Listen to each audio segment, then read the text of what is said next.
देखिए, पिछले वीडियो में हम लोगों ने कक्षा 10 का जो फिजिक्स का पहला चैप्टर हम लोग का चल रहा था, वो पिछले वीडियो में हमने आप लोगों को प्रश्न प्रश्न संख्या 8 तक बता दिया था। ठीक है, आज हम प्रश्न संख्या 9 से देखेंगे। ठीक है, चलिए तो देखते हैं, हम शुरुआत करते हैं। 9 नंबर प्रश्न में क्या है हम लोग का। चलिए देखिए, यहाँ से हम लोग को पढ़ना है, क्योंकि पिछले वीडियो में हम आपको 8 नंबर आपको बता दिए हैं। तो आज हम लोग 9 नंबर जानेंगे। देखिए, प्रश्न कह रहा है कि अवतल दर्पण का उपयोग सोलर कुकर में किया जाता है, क्यों। ठीक है, प्रश्न पूछ रहा है कि अवतल दर्पण का जो उपयोग है वह सोलर कुकर में क्यों किया जाता है। ठीक है, आपसे प्रश्न ऐसे भी पूछ सकता है। ठीक है, चलिए देखिए, हम लोग इसका उत्तर लिखेंगे क्योंकि सूर्य से आने वाली प्रकाश की समांतर किरणों का एक एक देखिए, एक यहाँ छूट गया है ना, एक यहाँ का होगा, एक बिंदु पर मिला देता है। इसीलिए अवतल दर्पण का उपयोग सोलर कुकर में किया जाता है।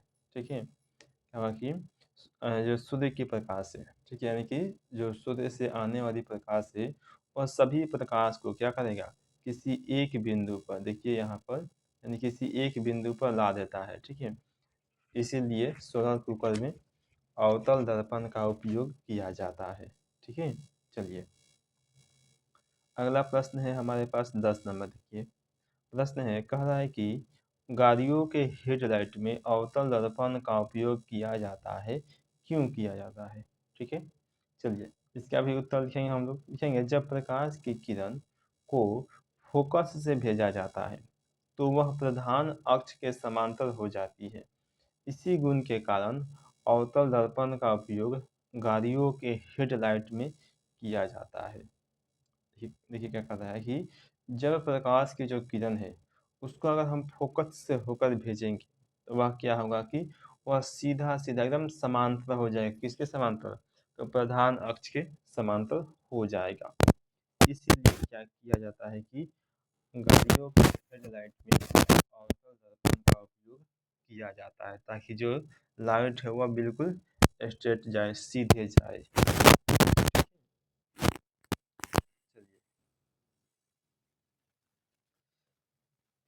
अगला प्रश्न देखते हैं। हमारे पास अगला प्रश्न है 11 नंबर का, कि उत्तल दर्पण का उपयोग साइड मिरर के रूप में किया जाता है अथवा क्यों, अथवा हम वाहनों में उत्तल दर्पण को पश्च दृश्य दर्पण के रूप में वरीयता देते हैं, क्यों। ठीक है, ये दोनों प्रश्न एक ही है, यानी या तो ऐसे पूछ सकता है या फिर अथवा आधार से इन दोनों में से कोई एक ही रहेगा।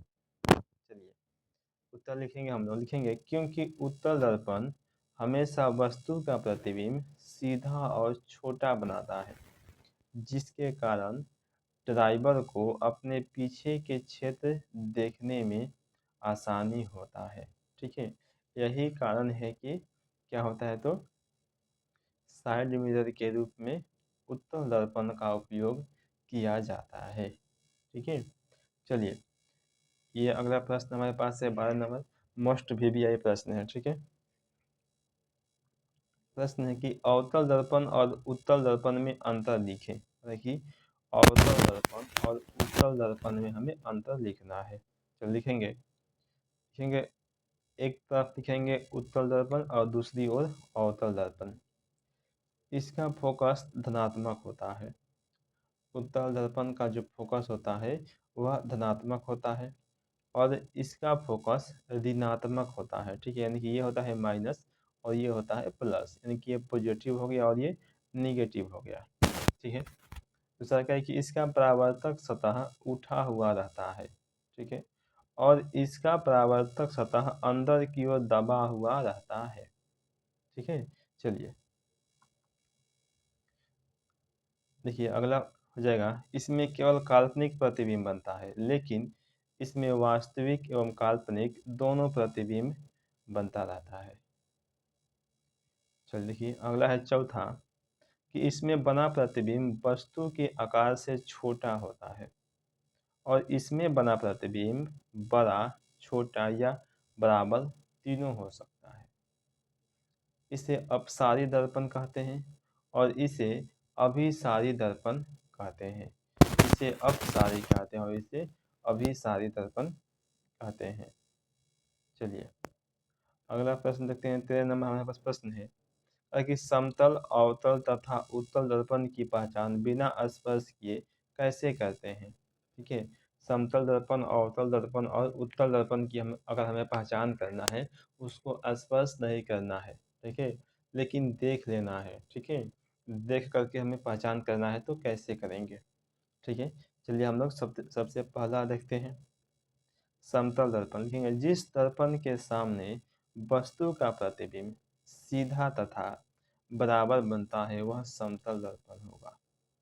देखिए क्या कह रहा है कि जिस दर्पण के सामने वस्तु का प्रतिबिंब जो है, यानी कि जो इमेज बन रहा है, जो प्रतिबिंब बन रहा है, वह सीधा बनता है तथा वस्तु के बराबर बनता है, तो वह जो दर्पण होगा वो समतल दर्पण होगा। ठीक है, चलिए उसके बाद है अवतल दर्पण लिखेंगे, जिस दर्पण के सामने वस्तु का प्रतिबिंब बड़ा और छोटा दोनों बनता है, तो वह अवतल दर्पण है।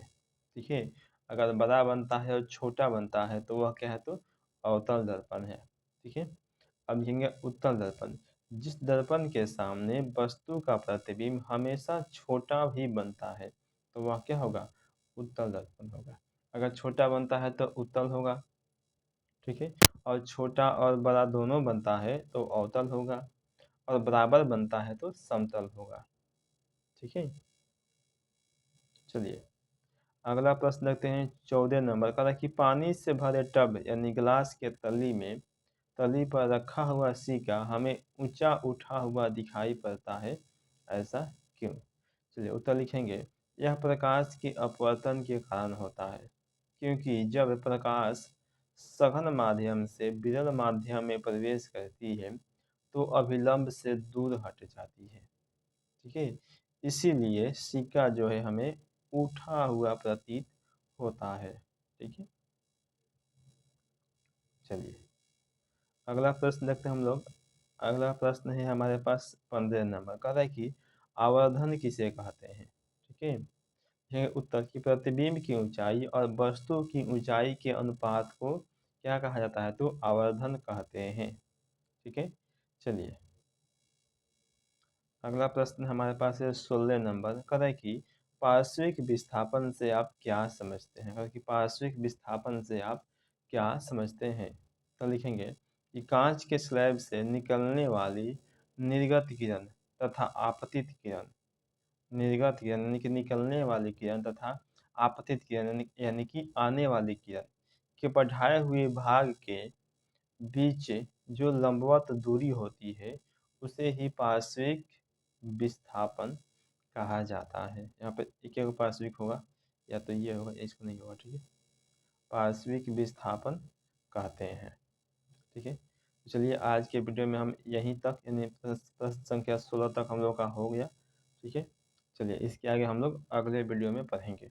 आप लोगों से रिक्वेस्ट है कि प्लीज़ अगर आप लोगों को वीडियो अच्छा लगा हो तो आप लोगों से रिक्वेस्ट है कि प्लीज़ वीडियो को लाइक ज़रूर कीजिए। ठीक है, और चैनल को सब्सक्राइब, अगर पहली बार आए हैं तो चैनल को सब्सक्राइब जरूर करें। ठीक है, अगर आपका कोई क्वेरी है, यानी कि अगर आपके पास कोई प्रश्न है, कोई क्वेश्चन है, तो आप हमें कमेंट के माध्यम से आप हमसे पूछ सकते हैं।